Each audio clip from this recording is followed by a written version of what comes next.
Jaya Gopi Jana Vallabha Girivardhari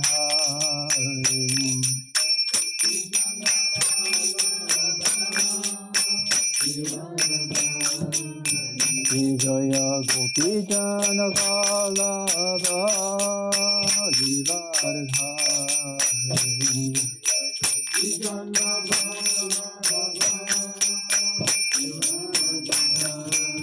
Yashodanandana Raja Jananandana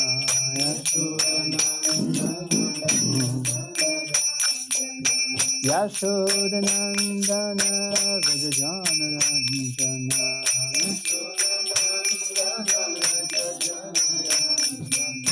Yamuna Tira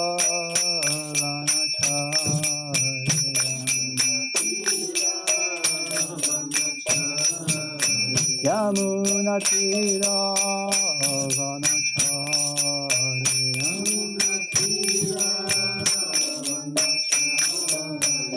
Jaya Radha Madhava Kunja Bihari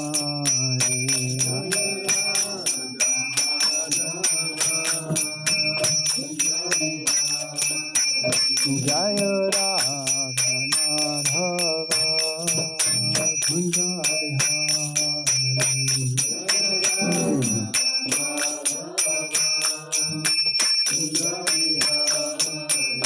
Jaya Gopi Jana Vallabha Girivardhari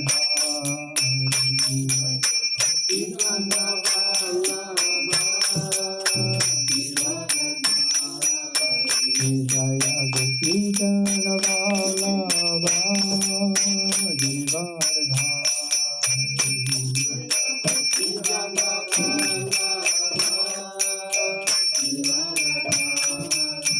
Yashodanandana Raja Jananandana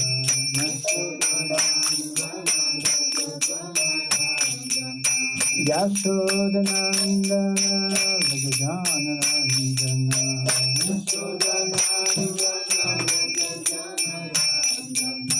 Yamuna Tira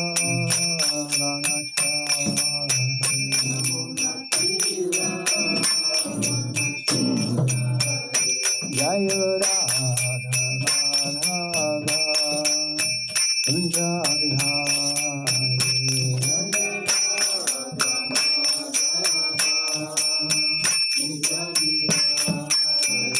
Jaya Radha Madhava Kunja Bihari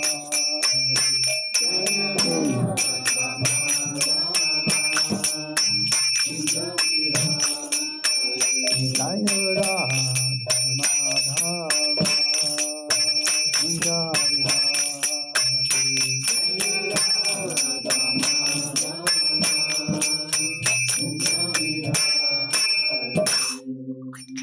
Jaya Vishnupad Param Sri Vijay Kishara Saraswati Sri Bhaktivedanta Goswami Maharaj Srila Prabhupada Ki Jai Jaya Vishnupad Param Sri Vijay Kishara Saraswati Srila Bhaktivedanta Goswami Maharaj Srila Prabhupada Ki Jai Ananta Koti Vaishnavrinda Ki Jai Iskam Bhiviti Fandracharya Srila Prabhupada Ki Jai Namachar Srila Haridas Thakur Ki Jai Prem Se Kaho Shri Krishna Chaitanya Prabhu Nityananda Shri Advaita Gadadhara Shiva Sadguru Bhaktivinoda Ki Jai Shri Shri Radha Krishna Gopa Gopinatha Shyama Kunda Radha Kunda Giri Govardhana Ki Jai Mathura Dhamma Ki Jai Navadvipa Dhamma Ki Jai Mayapur Dhamma Ki Jai Jagannath Puri Dhamma Ki Jai Jagannath Swami Ki Jai Vrindavana Dhamma Ki Jai Gange Manmaya Ki Jai Tulsi Maharani Ki Jai Bhakti Devi Ki Jai Harinam Sankirtan Ki Jai Gaur Premananda Vishnu Priya Devi Ki Jai Vishwanatha Chakravarti Thakur Ki Jai.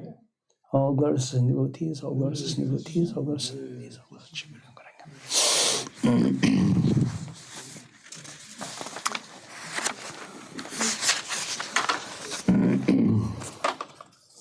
Sorry for my voice. It's normally bad. Today it's worse. Thank you for tolerating me. Om Namo Bhagavate Vasudevaya. Om Namo Bhagavate Vasudevaya. Om Namo Bhagavate Vasudevaya.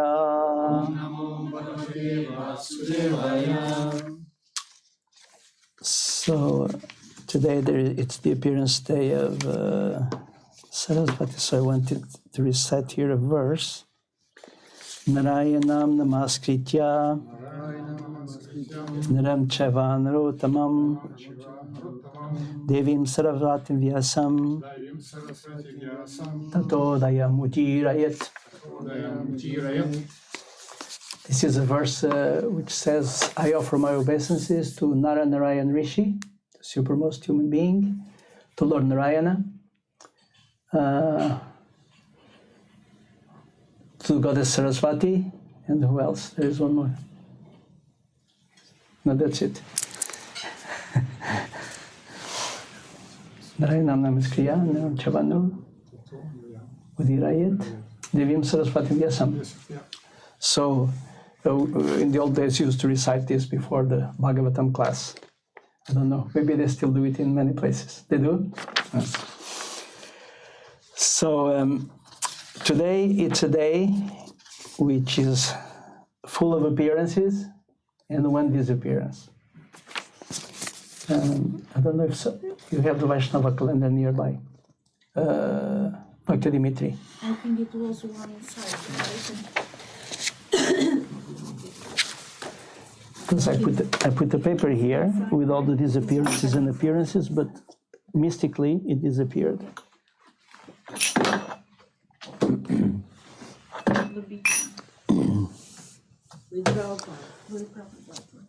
So it's the appearance day of Shrimati Vishnupriya Devi, who is the second wife of Lord Chaitanya.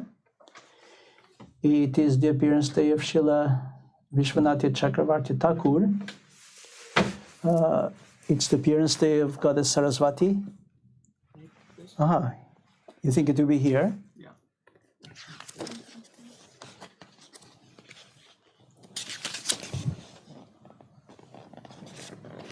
The long text on the next page.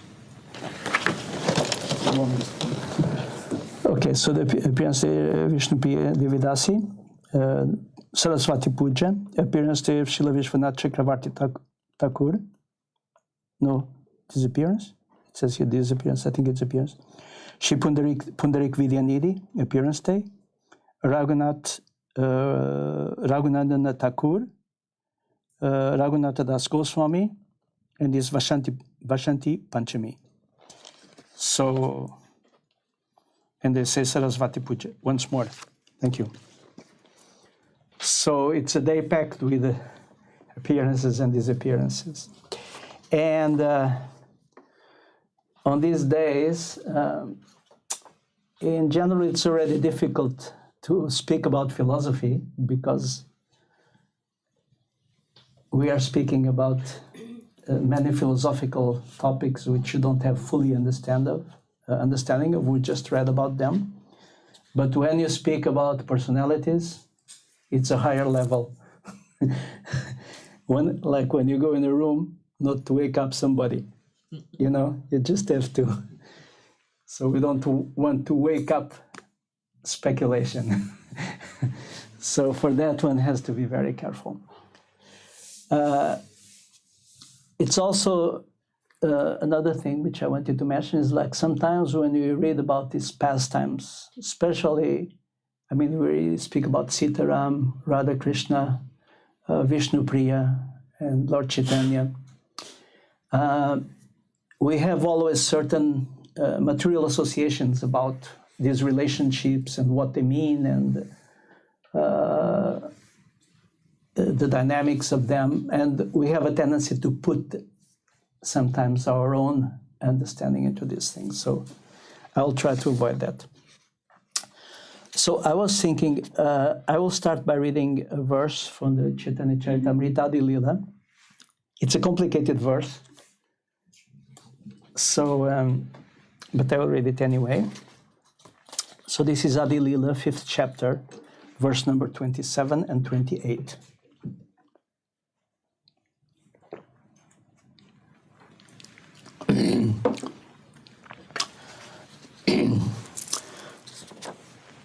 Svarupa Vigraha Krishnera Kevala Dvibhuja Narayana Rupeshe Tanuchatur Bhuja Shankha Chakra Gada Padma Maheshwarya Maya Shibunila Shakti Yanra Charana Sevaya. So you can repeat the translation from the Bengali. Svarupa Vigraha, personal form. Krishnera, of Lord Krishna. Kevala, only. Dvibhuja, two hands.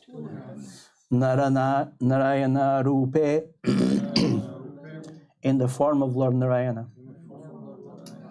Say that Tanu, body. Chatubhuja, four-handed. Shankha Chakra, conch shell and disc. Gada, club. Padma, lotus flower. Maha, very great.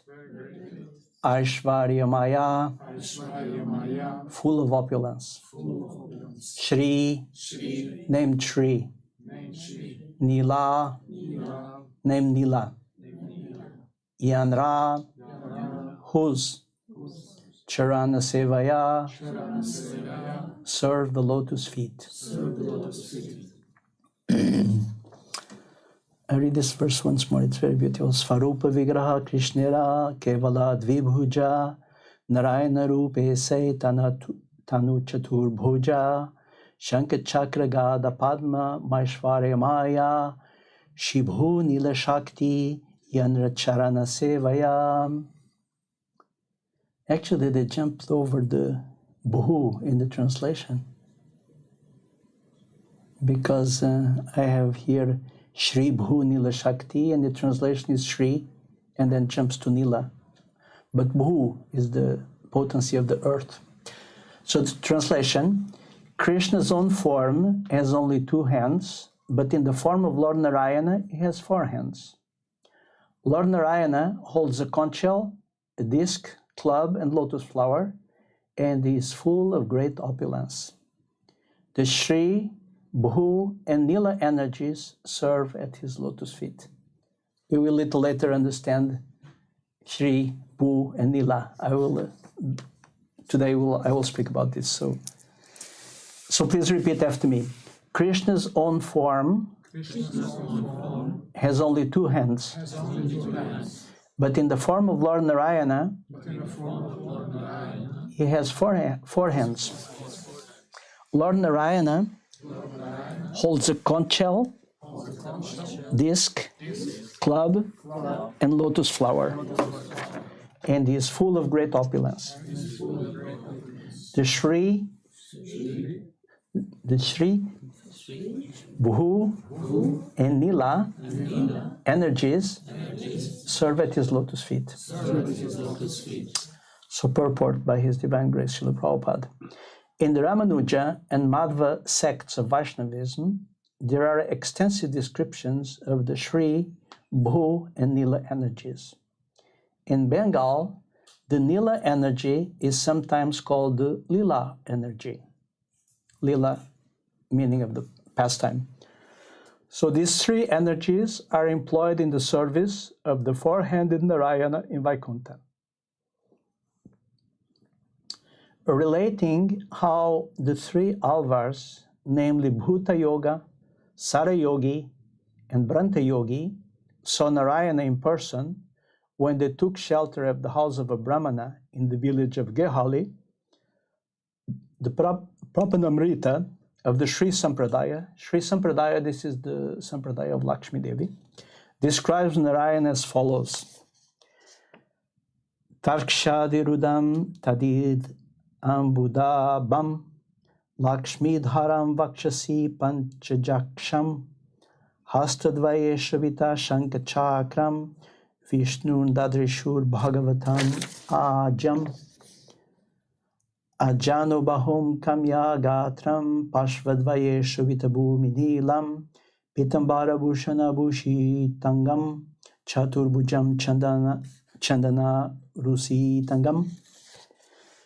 They saw the lotus-eyed Lord Vishnu, the Supreme Personality of Godhead, mounted on Garuda and holding Lakshmi, the goddess of fortune, to his chest. He resembled a bluish rain cloud with flashing lightning. And in two of his forehands, he held conch shell and disc. His arms stretched down to his knees, and all his beautiful limbs were smeared with sandalwood and decorated with glittering ornaments. He wore yellow clothes, and by either side stood his energies, Bhumi and Nila. Srila Prabhupada continues, there is the following reference to Shri, Bhu, and Nila energies in the Sita Upanishad. Mahalakshmi Deva Sasya Bina Bina Rupa Cheta Acheta Atmika Sadevi Trivida Bhavati Shakti Atmana Ich Shakti Kriya Shakti Sakshat Shakti Riti Icha Shakti Trividha Bhavati Shri Bhumi Nilatmika. Mahalakshmi, translation from this verse of Sita Upanishad. Mahalakshmi, the supreme energy of the Lord, is experienced in different ways. She is divided into material and spiritual potencies, and in both pictures, she acts as the willing energy, creative energy, and internal energy.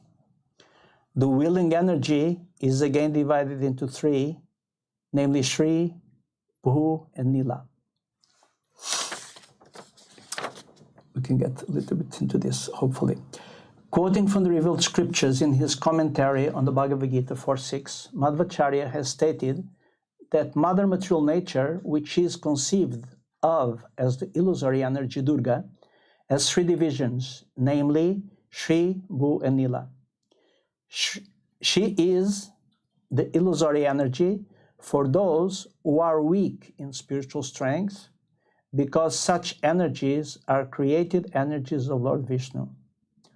Although each energy has no direct relationship with the unlimited, they are subordinate to the Lord because the Lord is the master of all energies.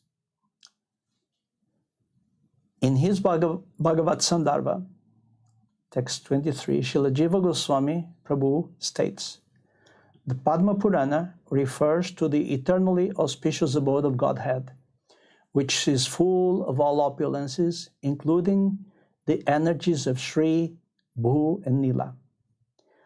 The Mahasamhita, which discusses the transcendental name and form of Godhead, also mentions Durga as the potency of the Supersoul in relationship with the living entities. The internal potency acts in relation with his personal affairs, and the material potency manifests the three modes. Quoting elsewhere from the revealed scriptures, he states that Shri is the energy of God that maintains the cosmic creation, the cosmic manifestation. Bhu is the energy that creates the cosmic manifestation, and Nila, or Durga, is the energy that destroys the creation. All these energies act in relation with the living entities, and thus they are together called Jiva Maya. I warned you, it's complicated. We're going to try to make it simple. So today is the appearance day of Vishnu Priya, and Vishnu Priya was the second wife of Lord Chaitanya. So Lord Chaitanya married twice. His first wife's name was Lakshmi Priya, and of course we understand that the wives of Lord Chaitanya, they are I would not say expansions, but they are on the level of Lakshmi. They are expansions of Srimati Radharani ultimately, and Lakshmi Priya she married Lord Chaitanya when he was quite young. And Lord Chaitanya was at the time trying to develop his school. He had a school of grammar. And through this school, he was trying to teach the students something about Krishna, introduce them to Krishna consciousness. So Lord Chaitanya made a trip together with his students, and he really stayed away for very long. And what happened is that Lakshmi Priya Devi, she just felt somehow it's staying longer and longer and longer and longer, and somehow she could not bear this separation. And she decided to leave this world, and she left this world. Of course, on the transcendental, on the spiritual platform, how shall I say, there is separation, but it's not the same separation which we know in this material world, which means one is cut off from somebody. When there is a relationship with Krishna in separation, one is actually united with Krishna directly through remembering, performing service, chanting the pastimes, worshipping Krishna, looking at the form of Krishna. All these forms bring one directly in contact with Krishna. So it's a little bit, in one sense, a little bit contradictory, that there is separation, but at the same there is no separation. So after this wife passed away, Lord Chaitanya, he was kind of thinking how to deliver the living entities in this universe. Sometimes we think, how can we going to preach in Malmo? There's a big problem. Lord Chaitanya had bigger problem. How shall we deliver the universe? Everybody is so entangled in Maya, involved in material energy. Those who have spiritual knowledge, a little bit of spiritual knowledge, they immediately become proud and puffed up.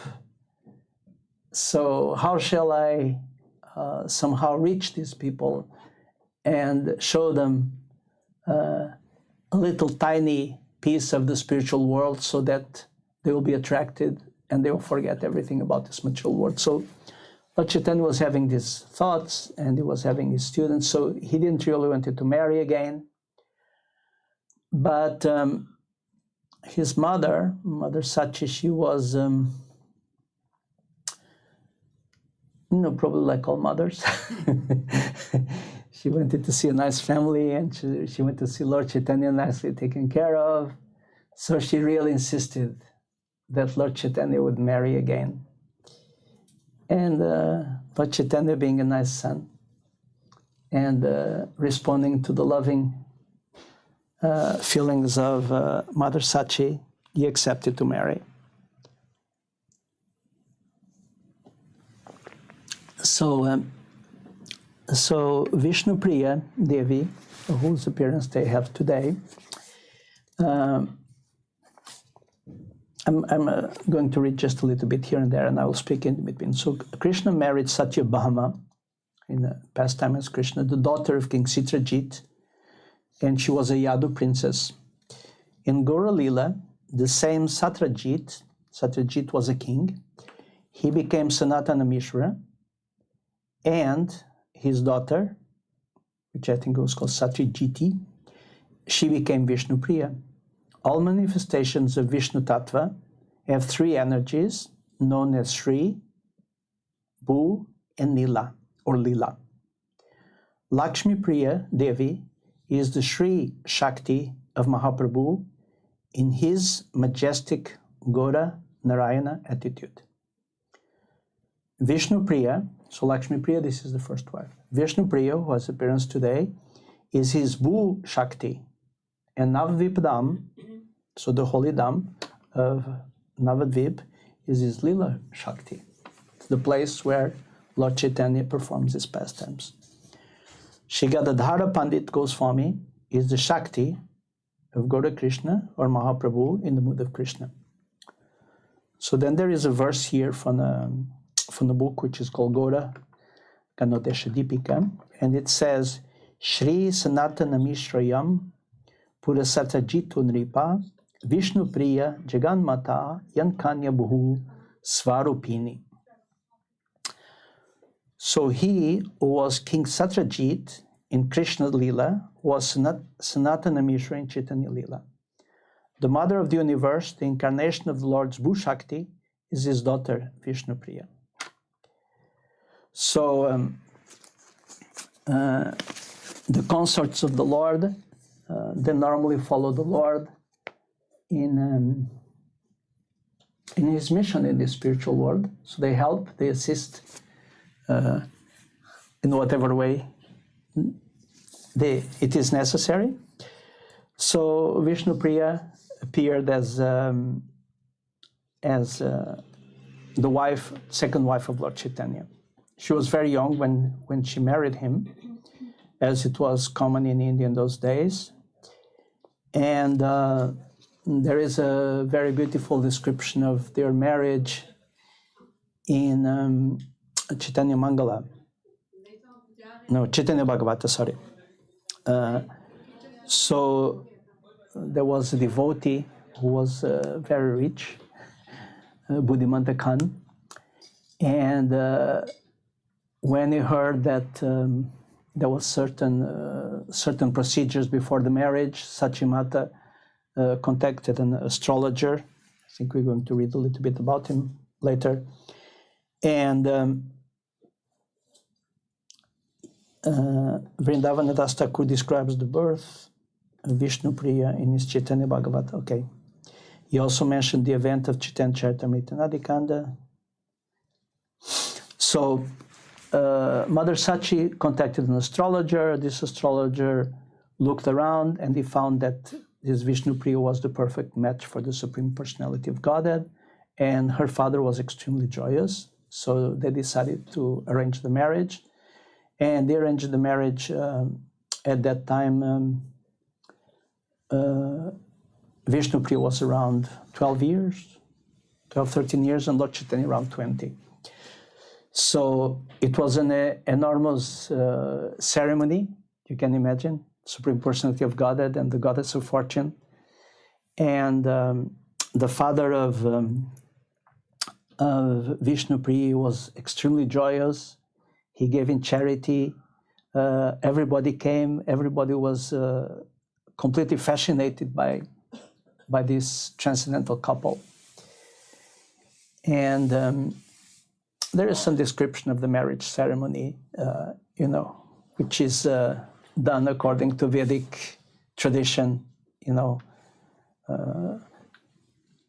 The bride is brought in a palanquin, and the bridegroom is brought on another palanquin, and then there is a fire sacrifice, and then they lift the veil of the bride and they look at each other. So all these pastimes, they're very beautifully described, and it is said if one reads this story of the marriage of Vishnupriya, one will leave this material world forever. This is a very beautiful description.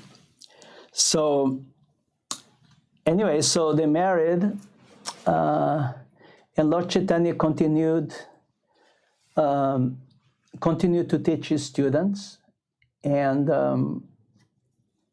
at one point, after about 3-4 years, 5 years, he went to Gaya in a pilgrimage. And when he went to Gaya, something special happened, is that Lord Chaitanya got initiated by Ishvarapuri. So Ishvarapuri was a disciple of Madhavendra Puri, and he initiated Lord Chaitanya into the chanting of the holy name. So when Lord Chaitanya got initiated in this chanting of the holy name, he stopped behaving normally, like a normal person, because everywhere he would go, you would chant Hare Krishna, he would fall in ecstasy, fall on the ground. Somebody showed him a picture of Krishna.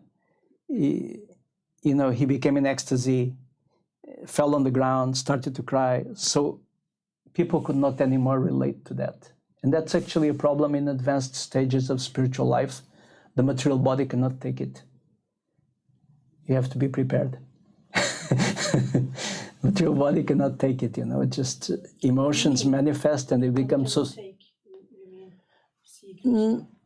No, the material body cannot bear the emotions. So therefore, you see descriptions of advanced devotees, they fall to the ground, they start to cry, they start to shake, they fall in coma. It's transcendental symptoms. Of course, there is also in some, at least in the old days in Bengal, you could rent some people who would do this, they had kirtan, and then during the kirtan they would throw themselves on the ground, and anyway, just, how do you say, for everything real there is also the fake.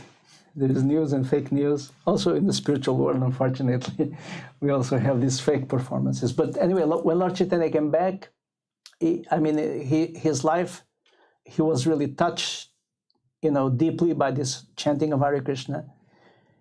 And people were starting to laugh at him, mocking, I don't know exactly what they were saying, but probably some people were saying he's crazy. Other people saying, he's mad. Other people saying, he's just sentimental. So Lord Chaitanya started to think, that he came to this material world to bring the Hare Krishna mantra, to save the humanity, to change the hearts of people, to distribute the mercy of Krishna. And here, it's one important thing that when we speak about Lord Narayana normally appears with three consorts, three, female aspects. One is Shri, the other one is Bhu, and the other one is Nila. And these three consorts, besides assisting the Lord, they also assist the living entities in connecting with the Lord. So, Shri, I wrote it here, is compassion. Bhu is tolerance. And Nila is generosity. So, here, Vishnu Priya, whose appearance they will commemorate today, she is the personification of tolerance. And we're going to see a little bit later why. So anyway, so Lord Chaitanya started to think, what shall I do? I came here, tried to give people the holy name, and now they're just mocking at me. And what shall I do? So he decided at one point, with the kind of preconcepts that people have and the kind of mentality which was prevailing in those days, the only right thing to do is to take sannyas. Of course, when you are like 22, 23, just got married and everything, to take sannyas, it doesn't matter how you turn it, it's going to be a big drama. Even in India today, it will be a big drama. So he started to think like that, and he spoke also with some of his intimate associates, and then finally this came to his mother. Mother Sachi found out that there is some talk in town that you're going to take sannyas. So she called Lord Chaitanya and asked him, what's going on? We are here, you don't tell us anything. So Lord Chaitanya said, he explained to his mother, to Mother Sachi, explained her, the reason why I had to take sannyas. And I think logically she understood, but as a mother, she didn't understand. So Lord Chaitanya was explaining her actually how she, in previous incarnations, she also has been his mother. Like when he was Lord Rama, she has been his mother, and she has been Aditi. So he gave her a little philosophical explanation, and for a short time she was pacified. But she said, you are everything I have, how I will be able, I will be able to bear. And Lord Chaitanya said, don't worry, whenever you call me, I will come, I will be here. Even if I'm sannyas and I'm far away, I will just come and visit you. One part of the service which Mother Sachi performed after the sannyas of Lord Chaitanya was she was cooking several times a day and offering prasadam to Lord Chaitanya. I don't know exactly what happened, but somehow he came. So after speaking with his mother, there was next problem, Vishnu Priya. So Vishnu Priya also want to know, what's going on. I'm 16. I'm just married. You are my Lord. I will do everything for you. My life has no meaning without you. But now you're going to take sannyas and so on. So Lord Chaitanya tried to explain her also this which I just explained. That his mission was actually to save all the living entities. And he told her, you are Vishnu Priya. You are dear to Lord Vishnu. So therefore, when you remember Lord Vishnu, if you have any separation from me, this will be immediately overcome, by the presence of Lord Vishnu. But Vishnu Priya was not fully satisfied with the answer. So Lord Chaitanya, actually it is said, he manifested his four-armed form to Vishnu Priya. And she still was not fully satisfied, said, but I will just forever perceive, think about your absence. So Lord Chaitanya said to her that there is a tree under which, this is all taking place in Mayapur, which is the center of Navadvip Dham.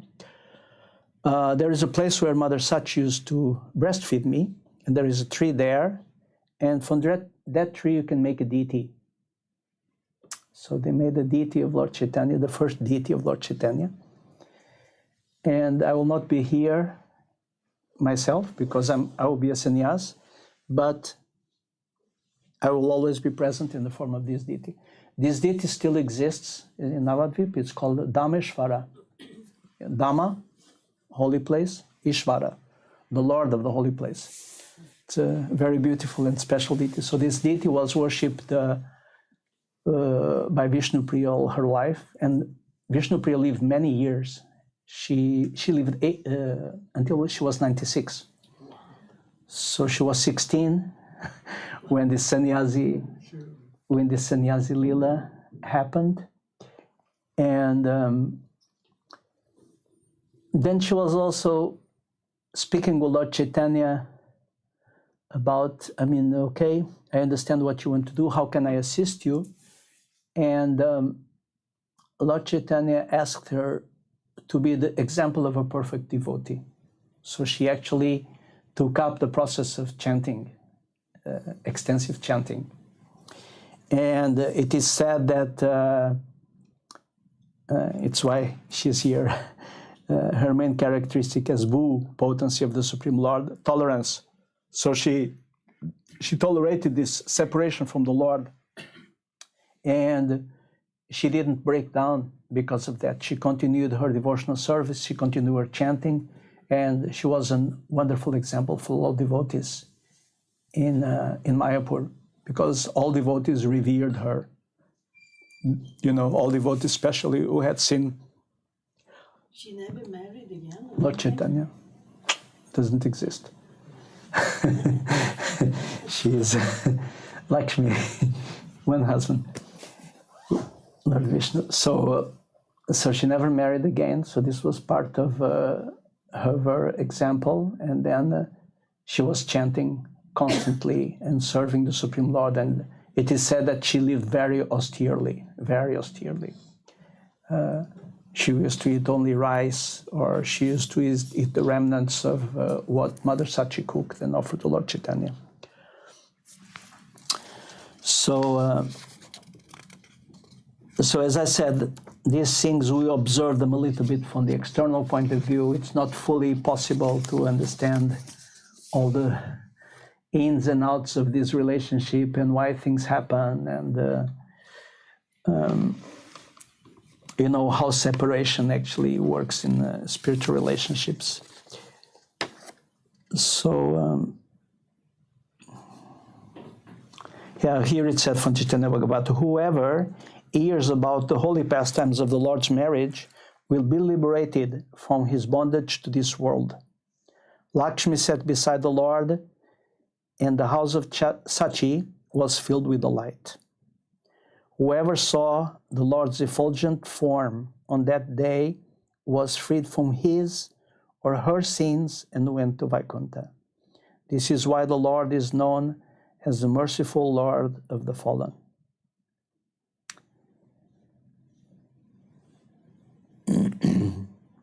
So here's a little bit the things which are already told. So there is a few descriptions that Vishnu Priya, already in her very early age, she was an amazing little girl. She was loved by everybody. She was very obedient to the parents. She was always worshipping Vishnu. She used to go to the Ganges 3 times a day.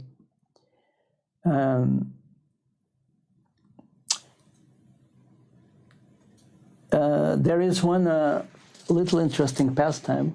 I thought about it now when we spoke about Vishnu Priya going to the Ganges to bathe 3 times a day.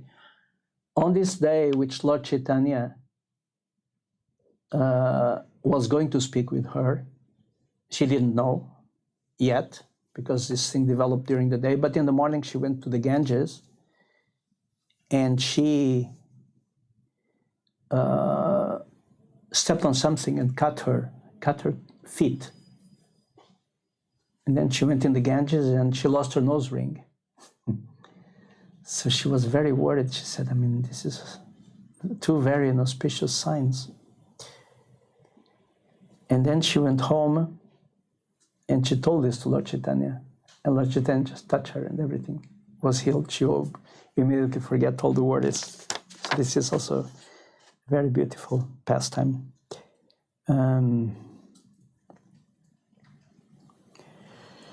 So we could mention more, but if you have any questions about this, then I can try to take. Here there is a little bit about the Murti.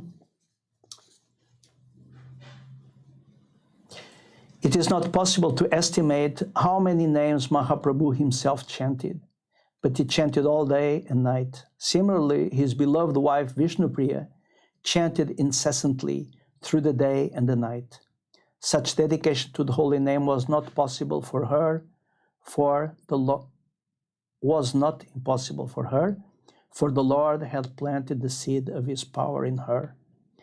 It is said that Vishnupriya Devi was the first to establish the worship of a Murti, or a deity of Gauranga, and this has been stated in Murari Gupta's notes.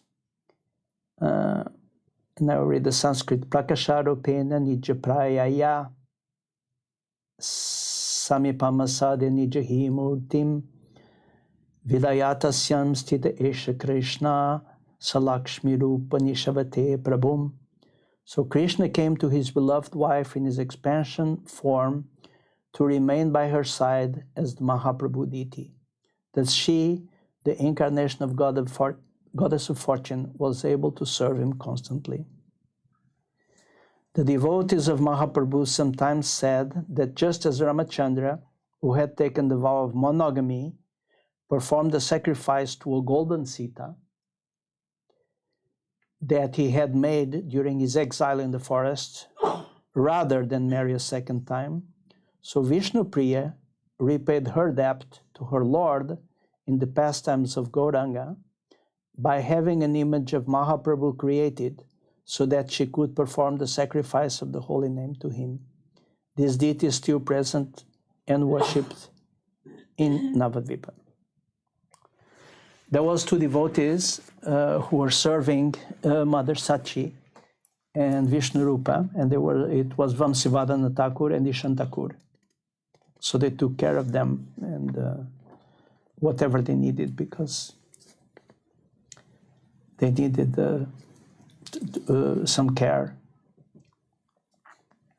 Okay, so if you want, you can make some questions. I'm not sure if I can answer, but I can try. Thank you very much. Could you please explain again these three energies? I tried to write down, but it's hard to catch by ear. So these three forms, they are nowadays, as Srila Prabhupada explains here. One thing which is interesting, I was reading this purport of Prabhupada, and then I was searching on the internet, and actually quite amazing how Srila Prabhupada found out all this different information without having internet. Because, I mean, like there is here about the alvars, which are like from the 13th or 14th century from South India, about their songs, and there is from Sita Purana, Sita Upanishad, which I never heard, and what is it? Padma Purana and Mahasamhita. So the Lord appears with three potencies, and you will see this like on different levels. There is on the first level, there is this, what we call Satchidananda. Then there is the spiritual potencies by which the Lord maintains the spiritual world, which is Sandini, Samvit, and Ladini. So the three potencies, it's a correct name, no? Sandini, Samvit, and Ladini. So there is these three potencies by which the Lord maintains the spiritual world and also the holy Dham. And here we have still another version of three potencies of the Lord, which according to my understanding of this purport in Adi Lila by Srila Prabhupada, which have spiritual functions, but they also have certain material functions, which Prabhupada calls here Jiva Maya. So a little bit depending on with whom they are relating, they function in different forms. So they can function in a material way, or they function in a spiritual way when they are relating with devotees. So Shri, this is the goddess of fortune. Bhu is normally called as the maintainer of the earth, and Nila is in relation with the Lord's pastimes.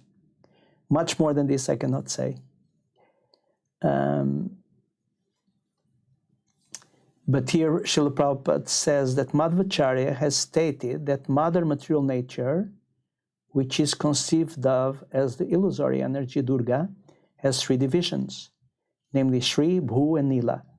She is the illusory energy for those who are weak in spiritual strength, because such energies are created energies of Lord Vishnu.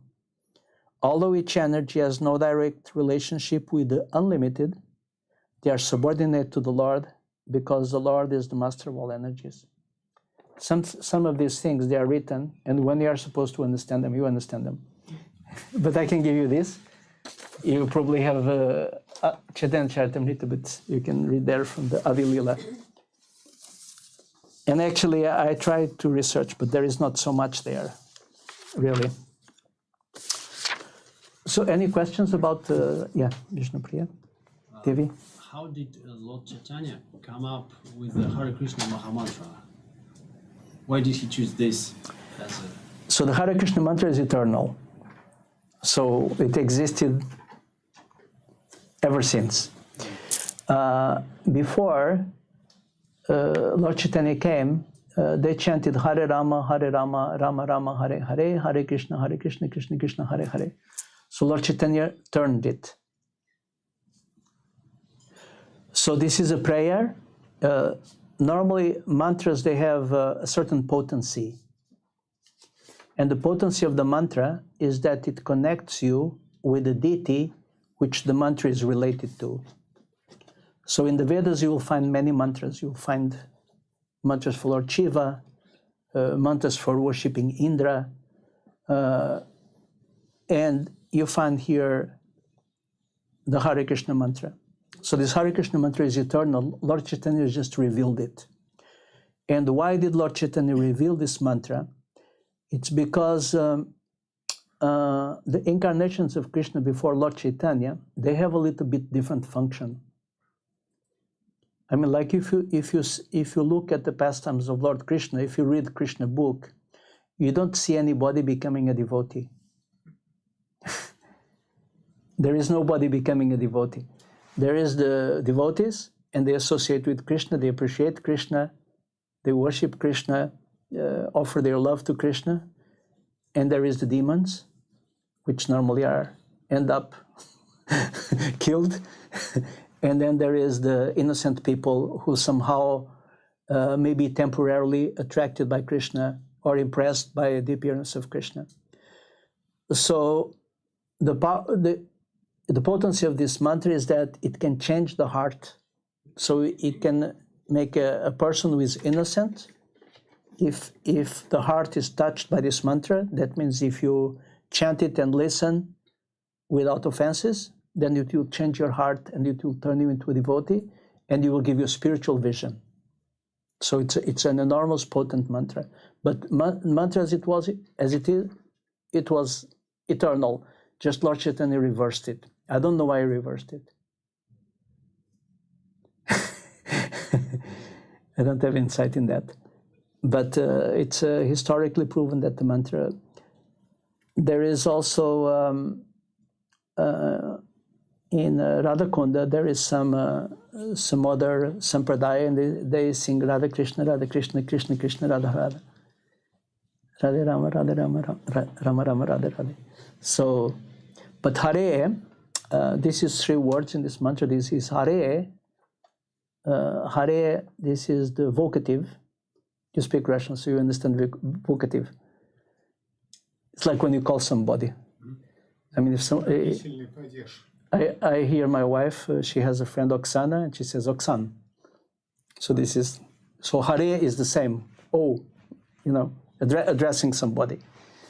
So Hare is addressing Hara, and Hara is Radharani, is the goddess of fortune. And the name Hara means the one who takes away. And what does she take away? All our unhappiness, all our miseries. I don't know if you're satisfied. One can speak all day and whole night about Hare Krishna mantra. If they have the song book here, Yes. Srila Prabhupada is one of, which I personally think one of his most wonderful purports on the Hare Krishna mantra. You happy? Sure. Okay. Anything else? Don't put me in trouble. I understand the reasoning and logic why Lord Chaitanya took sannyas. There were, obvious material, so to say, reasons, because his pupils didn't respect him. Actually, they started to criticize him. And so to stop that, he did it. There were many other. Traditionally, sannyasi were highly respected, like in the history of Srila Prabhupada. We know that his father, Gaur Mohan, he was receiving any sannyasi. And even for the little boy, it was obvious that many of them were bogus. So he kind of asked his father, why? Because they are sannyasis. So that was an illustration how much just the title of sannyas was respected at that age. So I understand all that. Still, there is a scriptural injunction that sannyas is actually forbidden in Kali Yuga. So how would you reconcile here the last incarnation of Supreme Lord, so to say, breaking the Vedic injunction? I mean, this just make me think about one funny thing. There is, which I will mention actually in Vishwanath Chakravarti Thakur's life, that there was one man. Let me see if I wrote down his name. Something with Rupa. But anyway, he was initiated by Hemalata Thakurani, who was a lady.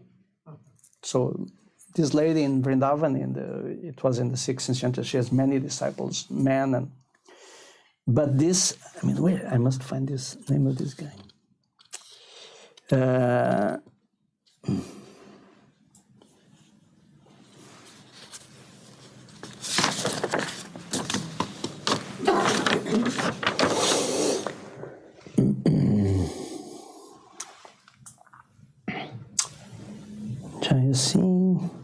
Rupa Kaviraj. So he was a disciple of Hemalata Thakurani, and this Hemalata Thakurani was a daughter of Srinivas Acharya. So anyway, so he started to become a speculator. And his first speculation, he was disciple of a lady. He said, you can only take initiation from the man and from the sannyasi.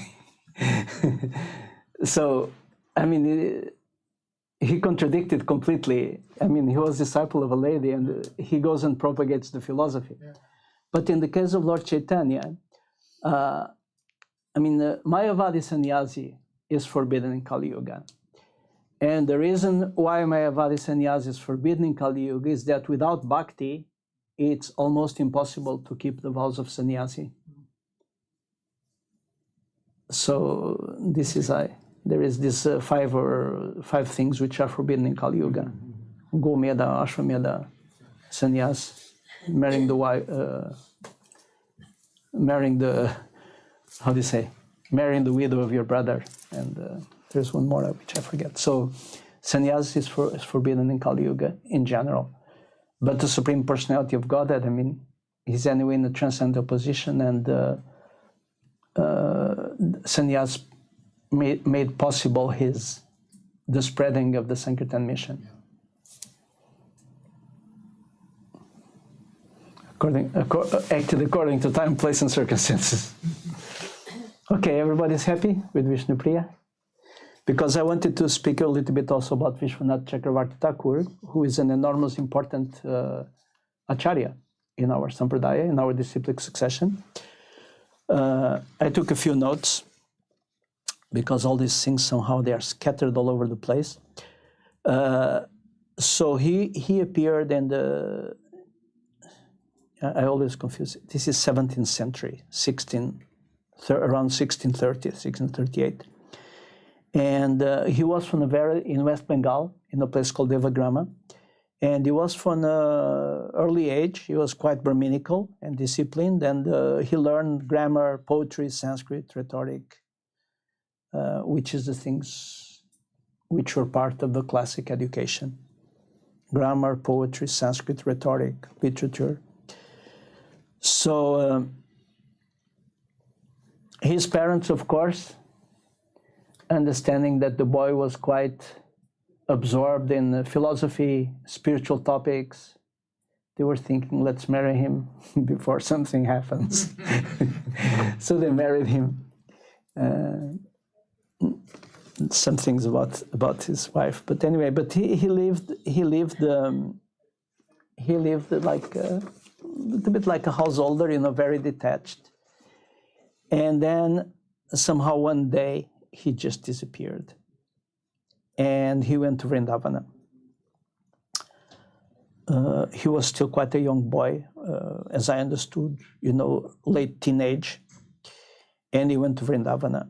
And Vrindavan in the 17th century, Vrindavan was a jungle. You go to Vrindavan now, it's a jungle of rikshas, but it was a real jungle with trees and tigers. There is one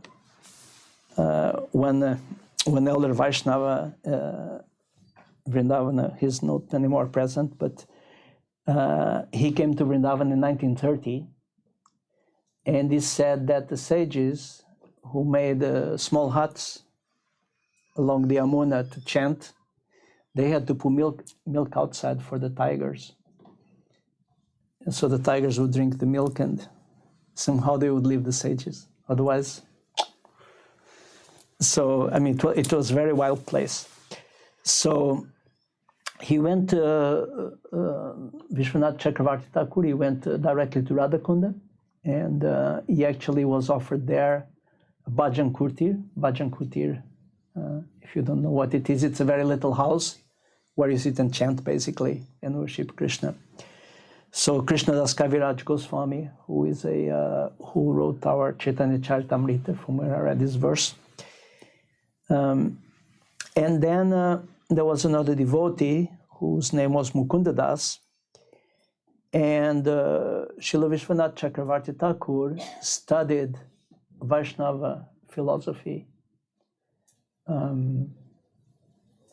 under him.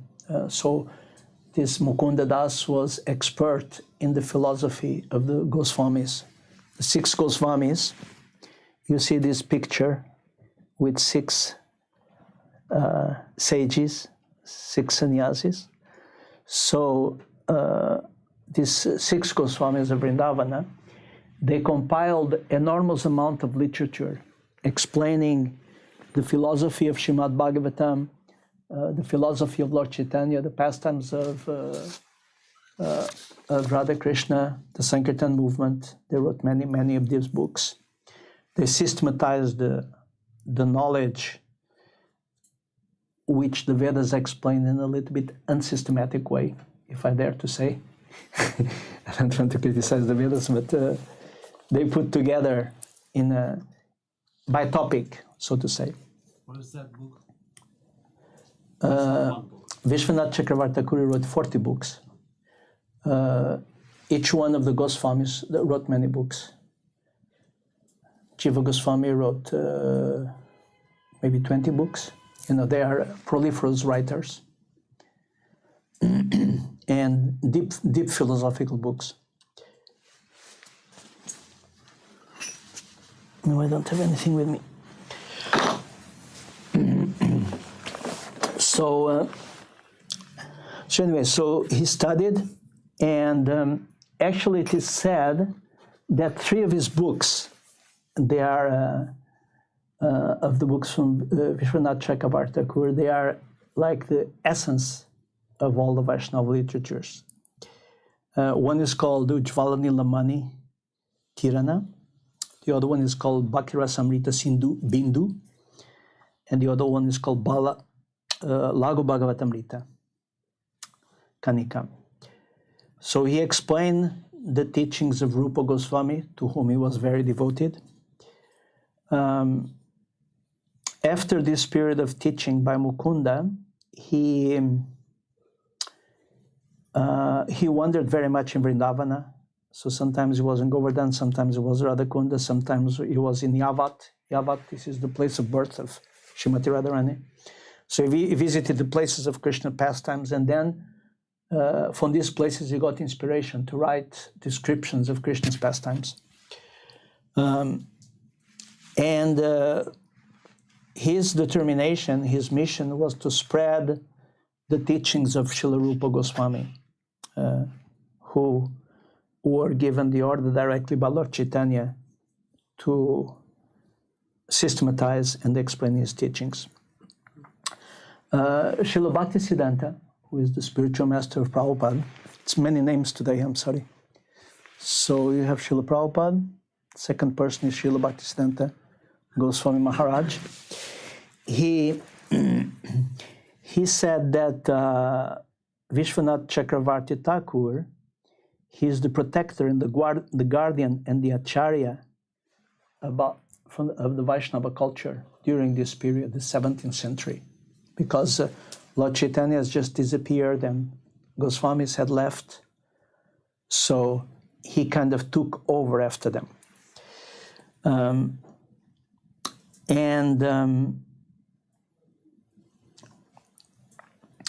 So one of his disciples was Narottama Das Thakur, who is also a great devotee. And there is, with this Narottama Thakur, there is this pastimes with Rupa Kaviraj, the one who was initiated by Hemalata Thakurani, and then turned against her, and was so. So in those days, this in Vrindavana there was this how do you say, this discussion. And the discussion was basically about two things.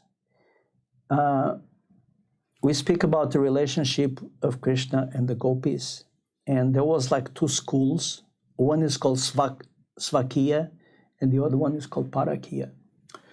So to make it a little bit simple, Svakiya, they say that we accept the relationship between Krishna and these queens in Dwaraka, but we don't accept this gopi business. This is immoral. We don't accept that. And Parakiya, of course, they are followers of the gopis. So anyway, during those days, there was a big controversy. So these Svakiyas, they actually try to kill Vishwanatha Chakravarti Thakur. So Vishwanatha Chakravarti Thakur, he had a certain routine in moving around Vrindavana. And like the CIA from those days, they tracked him and they knew he's going there at this hour, this day, and so on. So they followed him. So, as I said before, Vrindavan was a jungle. So one day they were following him and they were getting really near, and somehow he's disappeared. Where is Vishwanatha Chakravarti Thakur? Somehow they continue to walk in the forest and they meet a young girl. I said, "What are you doing here?" I said, "I'm collecting flowers." "Who are you?" "You know, I'm so and so." "And I mean, what are you doing here in the middle of the jungle?" "You know, I'm waiting for Radha and Krishna." So they understood. So they understood that this was not, you know, there was something transcendental going on there. So they gave up their idea of establishing, of killing Srila Vishwanatha Chakravarti Thakur. So another interesting thing with Vishwanath Chakravarti Thakur, he was very learned, and one of these disciples is called Srila Baladeva Vidya Bhushana. And there is a very interesting pastime which took place in the beginning of 18th century, so 1700 something. And this took place in Jaipur. So Jaipur,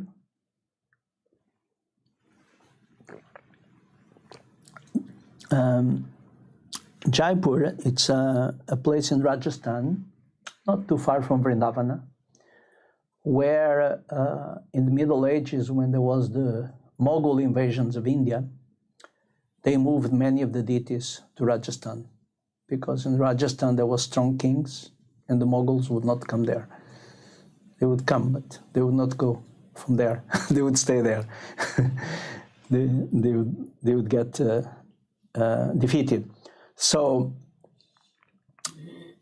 in Jaipur, there was this king, Jaya Singh, and in Jaipur there is this very famous deities, Radha Govindaji.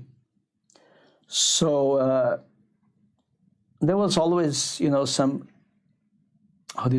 fight for influence. So different schools would fight for the, for the favor of the king. Because then they would get support, they would get money, they would maybe get their temples helped. Anyway, for different reasons. They wanted to. So there was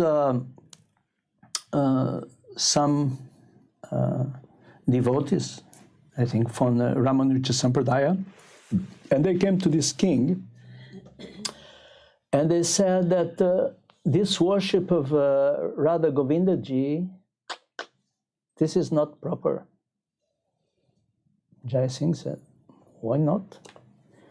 First of all, the name of Radharani is not in the Srimad Bhagavatam," which is true. I can explain why, if somebody would ask me, but it's not there. The worship of Radharani is not supported by Shastra. Radharani is not married with Krishna. And then, you know, these Gaudiya Vaishnavas, they don't have a commentary on the Vedanta Sutra. Vedanta Sutra, it's a book written by Srila Vyasadeva, who wrote also all the other Vedic literatures, where he summarizes the contents of the Vedas in a kind of special way. And it's a tradition that all the disciplic successions, they have a commentary on the Vedanta Sutra. So they were telling the king, I mean, these people, they don't have any commentary. So the king was actually a Gaudiya Vaishnava, so he sent people to Vrindavan and said, you must send somebody, to speak with these pandits and to defeat them. So, of course, Srila Vishwanath Chakravarti Thakur was the most prominent Vaishnava in Vrindavana, but he was very old. I cannot say in years, but 80, 90, something like this. He was not very movable, and he didn't care very much about debates, and he was just absorbed in the pastimes of Krishna. But then he said, I have here this disciple, Baladev Vidyabhushana, he will go there. So they bring Baladev Vidyabhushana to Jaipur, and then they have this discussion with the Pandits. And they defeat them during this discussion. They defeat these Pandits from Sri Sampradaya in different points.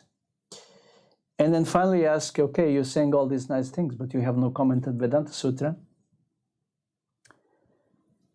And Srila Baladev Vidyabhushana said, no, we have. So where is it? I'll bring it tomorrow. He said, I'll bring it tomorrow. Srila Baladev Vidyabhushana said. So this debate was finished, and they were a little bit, these people were a little bit nervous, We didn't know they had a commentary on the Vedanta Sutra, and they already defeated us in this debate. If they come tomorrow with a book, then, we lost the favor of the king. So, but there was no commentary. Actually, there was no book. So Srila Baladev Vidyabhushana, he went into the temple of Radha Govindaji, and he just threw himself on the floor, dandavats, and he prayed, Krishna, please help me, Otherwise, because what they wanted to do, they want to take Radharani away from the altar. They said, we worship only Krishna because this worship of Radharani is not authorized. So Radha Govinda says, don't worry, just collect some paper. And then it is said that the deity of Govinda dictated this Vedanta Sutra to Baladev Vidyabhushana. And actually his commentary is called Govinda Bhashya, which means Govinda, spoken by Govinda, Govinda's commentary. So whole night he was there writing, and the next day he presented this version of Vedanta Sutra, and the conflict was solved in favor of the Vaishnavas. So Srila Bhaktisiddhanta, he is very much appreciative of Srila Baladev Vidyabhushana. He actually gave him a special name, which is Bhakti Gaudiya Vaishnava Mahopadaya Pandita Kula Mukuta Goswami Maharaj Bhakti Vidya Bhushana Ki Jai. And this means is the greatest amongst the great acharyas, and is the crown jewel of the assembly of teachers of Vaishnava philosophy. So this is the disciple of Vishwanath Chakravarti Thakur, but it's intimately connected. I have a little bit more, but I'm not going to get into it. It will be too much. So in those days, it is nice to remember the teachings of the acharyas which we follow in our sampradaya, and actually understand the richness we have. Because for a long time in India, Vaishnavism was considered sentimental. It's only for women and children. They worship Krishna. The people who are serious about spiritual life, they would study Vedanta. It's all one. Brahman. You worship Brahman, the impersonal and people worship the personal form of God, they were kind of looked down upon. But actually, if you start to research, actually there is one man in the University of Chicago, professor of philosophy, he called Jiva Goswami, who is one of these 6 Goswamis. He calls him the greatest philosopher of all times. It's a modern man, he lives, is a professor in philosophy, probably specialized in Jiva Goswami's writings, but they call him the greatest philosopher of all time. So there is a lot of philosophy, and it's up to us to study.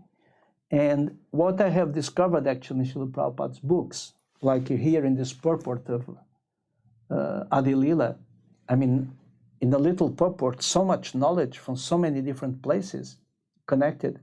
And if you read the verses of Bhagavad Gita, and then, like, for instance, you compared with other acharyas from previous times, Srila Prabhupada got the essence. So if we can get ourselves to read these books, and if we can get ourselves out of the internet and get some time to read and actually understand Vaishnava philosophy, then this will help us very much, because I mean, we are modern people, so we have to understand why we do things. Yeah? I mean, you cannot act just, I mean, in the old days, I used to ask my mother, she would say, do this. And I said, why should I do this? And she said, because I say so. Doesn't work anymore. Those who have children, doesn't work. They will say, why? So we have curiosity, but everything is there in Srila Prabhupada's books. And there is very simple books like the Ishopanishad, there is Bhagavad Gita, there is Nectar of Instruction, there is very wonderful books, and we should dive into the study of these books. And this will change our life, our heart, especially if we combine it with the chanting of Hare Krishna mantra. Okay? I think I took enough of your time. Thank you very much. I don't know if you have any question about Srila Vishwanath Chakravarti Thakur, but this is just like a biography, so it may be difficult to make questions. But sometimes we think in the West that it's difficult to preach, but in India, it was not easy. I mean, like, they tried to kill Vishwanath Chakravarti Thakur, the Smarta Brahmana. And the same thing with Srila Bhaktisiddhanta. They tried to kill Srila Bhaktisiddhanta because he was spreading the Vaishnavism. So every place has its difficulties. And actually, when we meet opposition, it means that we're doing something. If they don't meet opposition, it means we're doing nothing. I remember in the 70s, there was this anti-cult movement. They were following us everywhere. Why? We distributed probably, I don't know, 10,000 books a week or something like this we distributed. All in all, 2 million, I remember. 2 million, in Sweden alone, at that time, Sweden was about 8 million. So I was so shocked that 2 million books were distributed. That means every 4th person had a Prabhupada book. That was just beyond my comprehension. So, and the anti-cult, the newspapers, everybody was against us. These Hare Krishnas, what are they doing? They don't eat meat, they don't have sex, they don't drink alcohol, they're crazy. They're really angry with us. Taking people and bringing them and making them to make interviews and say how bad. I remember in Almik, it was a girl who were, well, she had some problems in life. But then Almik, for those who do not know, it's close to Yarna. Yarna is a little village close to Södertälje, which is a regional center, which is close to Stockholm. It's 13 kilometers from Yarna to Almik. And there is 3 kilometers on a road. So she was complaining that, they were holding us there, But I've been there at that time. I was reading her, expressions, and couldn't believe my eyes. Look, even if first people come and go, you can jump on anybody's car and say, please bring me to the station. What's the problem? Second, if you don't have anywhere, you can walk. To walk 13 kilometers takes about 2 hours. Just a little bit more than 2 hours. Goodbye. But she was telling that, these Hare Krishnas were keeping us there. Yeah, I mean, it's incredible. I still don't understand their logic and reason why this anti-cult movement started. It's just probably demoniac. Yeah, they were envious and not understanding. Yeah, there is no logic and reason. Just one. And there is a funny story. Devotee, his family sent him to the psychiatrist to see if he was crazy. He was not crazy, but he went to the psychiatrist. He put a big hat. It was in the middle of the summer, and he went into the doctor's office and he said, "Why do you have this big hat?" And he said, "This is for protection against radiation." and then he said, "But if you carry a tulasi, if you put tulasi leaves in your hat, then you'll be protected from radiation." And the doctor was saying, "And what more problems you have?" He said, "For me, when I go out on the street, everybody looks like an animal. I don't see people, I see animals." And this is a true story. And the doctor said, "Do I also look like an animal?" He said, "Yes." And the doctor kicked him out. It was Janu.